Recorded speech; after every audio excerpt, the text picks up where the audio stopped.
Assalamualaikum warahmatullahi wabarakatuh. Perkenalkan nama saya Hasan Ali Muhyiddin dengan NIM 090206250046. Di sini saya akan menjelaskan tafsir Ibnu Katsir dari pertemuan ke-9 hingga pertemuan ke-15. Yang pertama tentang pertemuan 9 yang membahas tentang filosofi tanggung jawab pengelolaan data.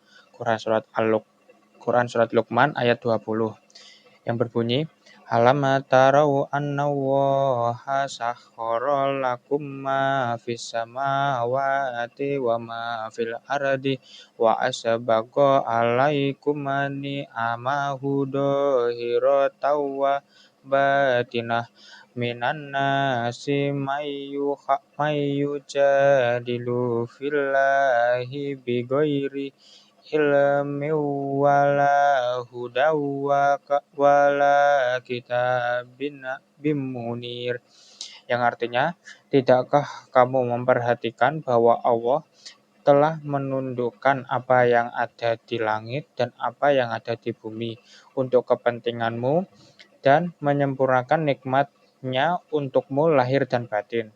Di antara manusia ada yang membantah tentang keesaan Allah tanpa ilmu, tanpa petunjuk, dan tanpa kitab yang memberi penerangan.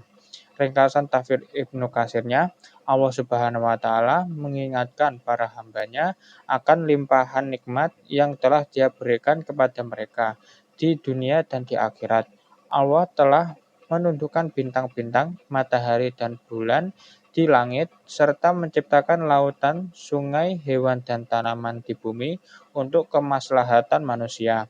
Adapun makna menyempurnakan nikmat-Nya untukmu lahir dan batin adalah Allah mengutus para rasul, menurunkan kitab-kitab, menghilangkan keraguan, serta menutup aib-aib hambanya di samping memberikan afiat atau kesehatan. Namun, di tengah limpahan nikmat tersebut, tetap ada golongan manusia yang mendebatkan ketauhidan Allah hanya berdasarkan kebodohan dan taklid buta, bukan berdasarkan wahyu atau dalil yang sahih.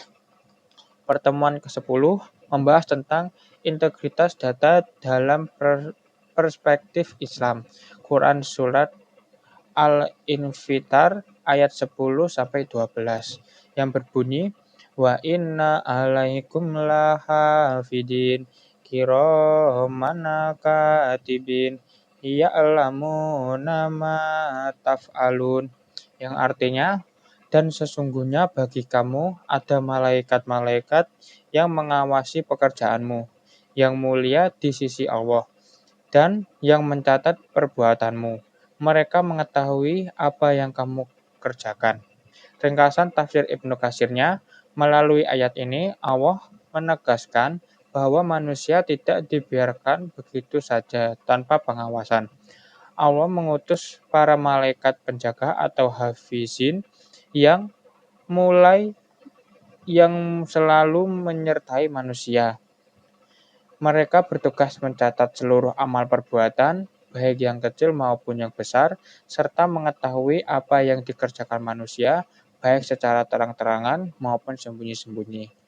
Ibnu Katsir menyebutkan bahwa pengingatan ini bertujuan agar manusia merasa malu dan bersikap mawas diri karena ada makhluk-makhluk mulia yang senantiasa merekam seluruh gerak-gerik mereka. Pertemuan 11 membahas tentang prinsip kewaspadaan dan proteksi sistem. Quran surat Yusuf ayat 67 yang berbunyi wa qala ya bani ya la tadkhulu min babi wahidi wadkhulu min abwabim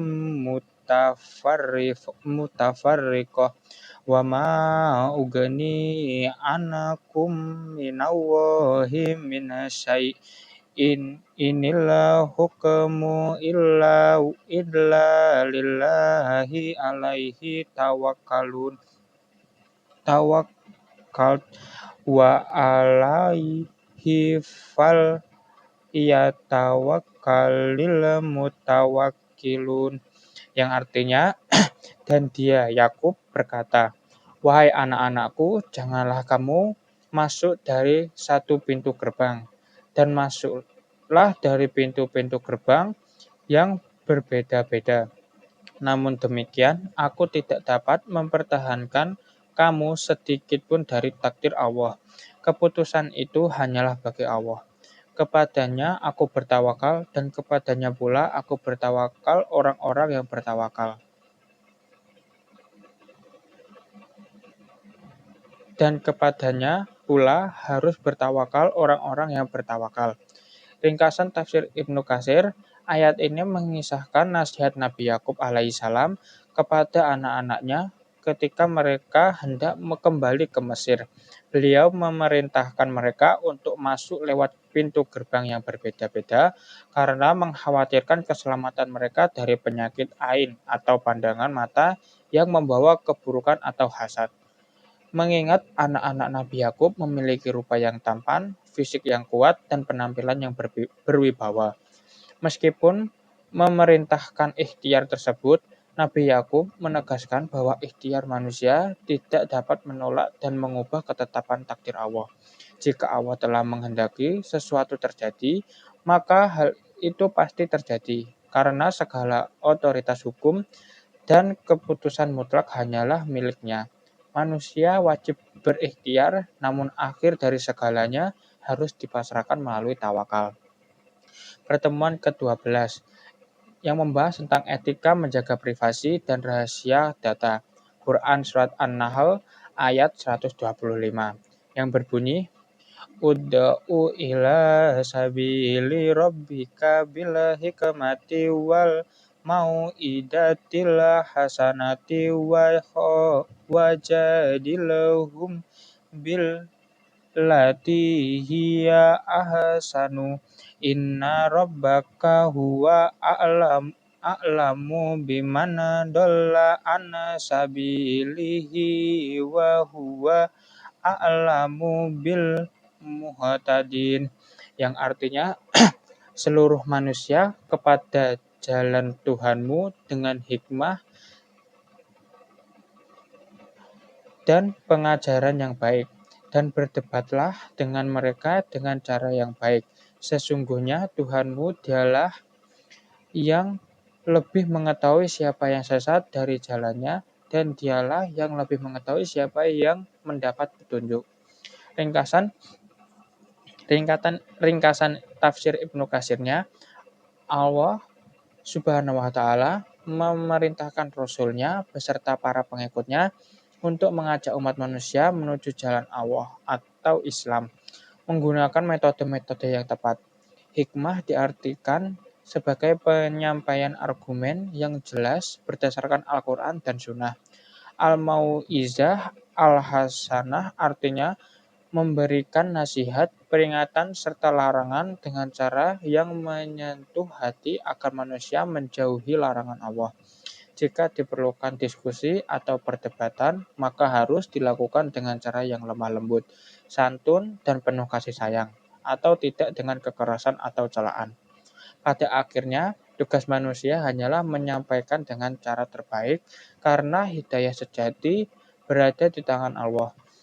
Dan dialah yang paling tahu siapa yang sesat maupun yang berada di atas petunjuk. Pertemuan ke-13 membahas tentang filosofi teknologi sebagai rahmat dan kemudahan.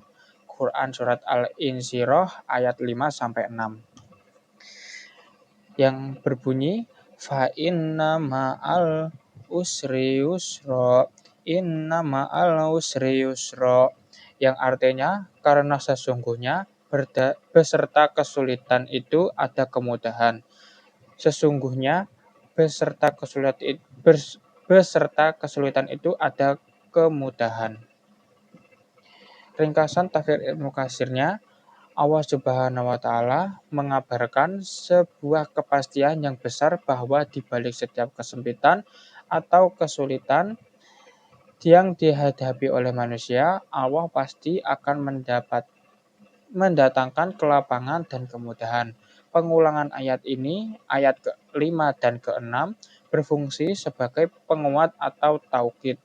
Ibnu Katsir menukil sebuah hadis mursal yang menyatakan bahwa satu kesulitan tidak akan pernah bisa mengalahkan dua kemudahan.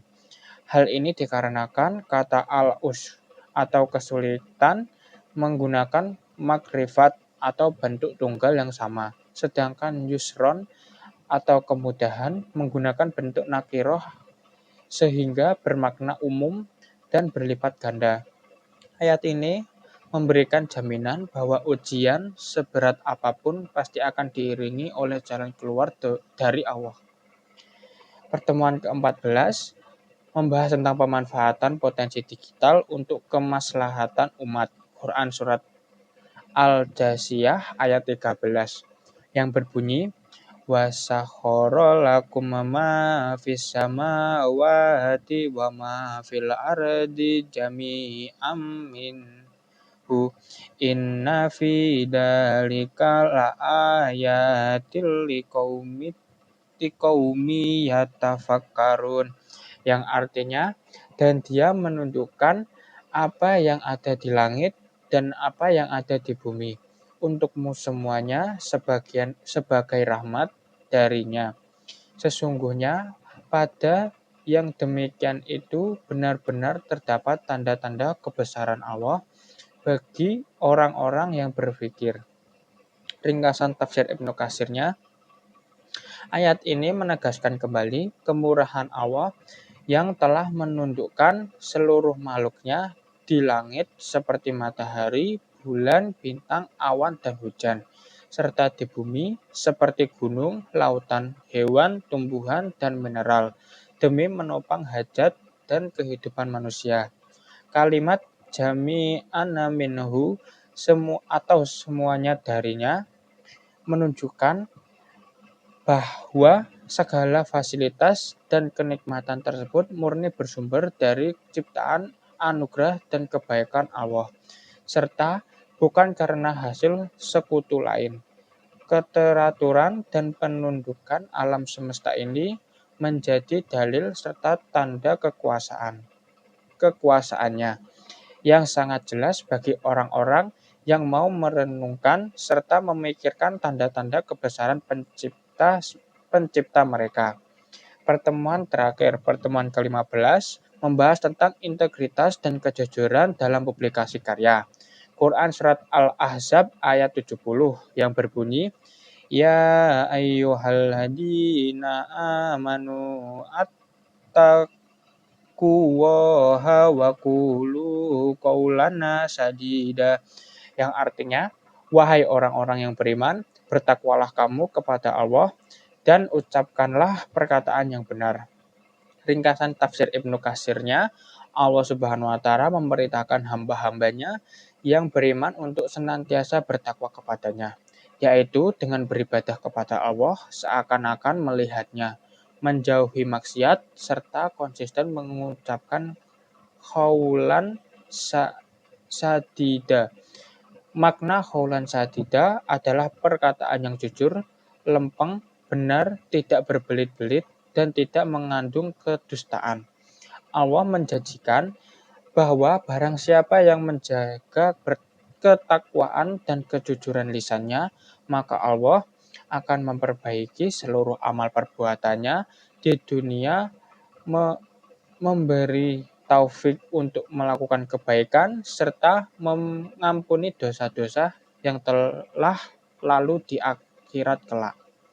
Sekian penjelasan dari saya, kurang lebihnya mohon maaf. Wassalamualaikum warahmatullahi wabarakatuh.